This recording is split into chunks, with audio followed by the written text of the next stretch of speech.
Hi, I'm Leonard Maltin, here to introduce one of my all-time favorite films, which is possibly one of yours too.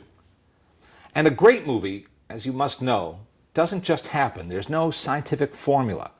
The stars simply have to align. And that happened in 1946, when David Lean directed Charles Dickens' Great Expectations. And it happened again when he and his partner Ronald Neame teamed up yet again to make another Dickens classic, Oliver Twist. And it happened one more time in 1951 when an entirely different group of people gathered to make A Christmas Carol, known in the UK as Scrooge. And this is the film we still love and cherish, and which many people believe is the definitive version of Charles Dickens' great story. Now, we wouldn't be here talking about it at all were it not for its leading man, Alastair Sim. A brilliant, wonderful comedic actor whose dramatic skills, I think, were often undervalued.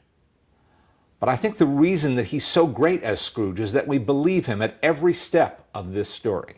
When he's being mean, nasty, when he's being scared to death, and when he sees the light and becomes giddy with joy at this new world that has opened up to him.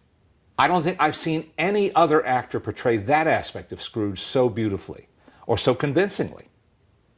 He's surrounded by a wonderful cast made up of some of the greatest actors in the history of British theatre and film, starting with Mervyn Johns as Bob Cratchit. Mervyn Johns, so well remembered from the British thriller, the classic Dead of Night, also the father of the great Glynis Johns, whom you all know, of course, as Mrs. Banks from Mary Poppins. And interestingly, Bob Cratchit's wife is played by Hermione Baddeley, who was in Mary Poppins playing Ellen, the housekeeper.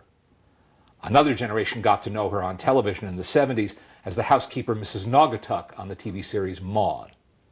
Then we have George Cole as the young Ebenezer.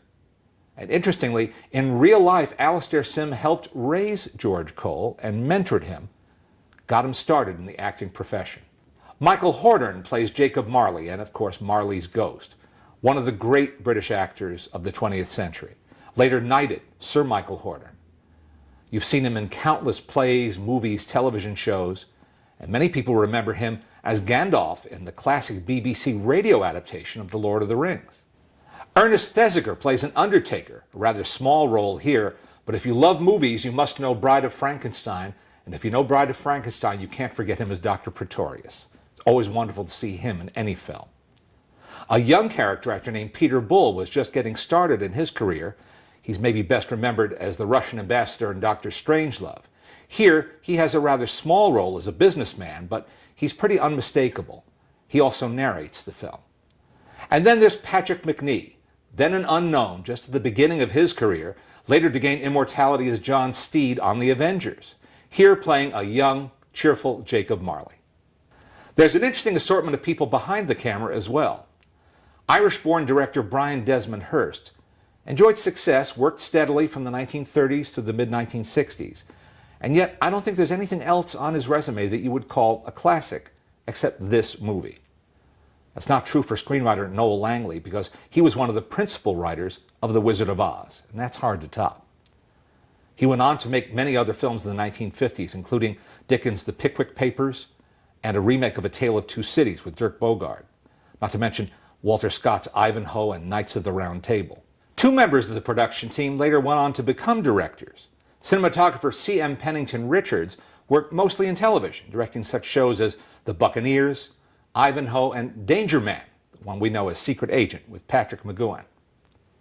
Editor Clive Donner became a director in the 1960s, made such films as Nothing But the Best and What's New Pussycat.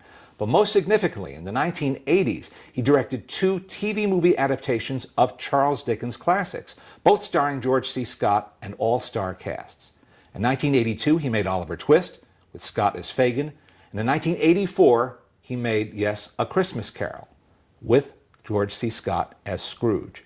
And this, I think, is the only version I've ever seen that's comparable in quality to the one we're watching now with Alastair Sim. I can't help but think that Clive Donner learned some lessons from this 1951 classic on which he worked so closely. And those lessons were understatement and restraint. It's true of this film, and it's true of his version from the 80s. But of course, George C. Scott was no Alastair Sim.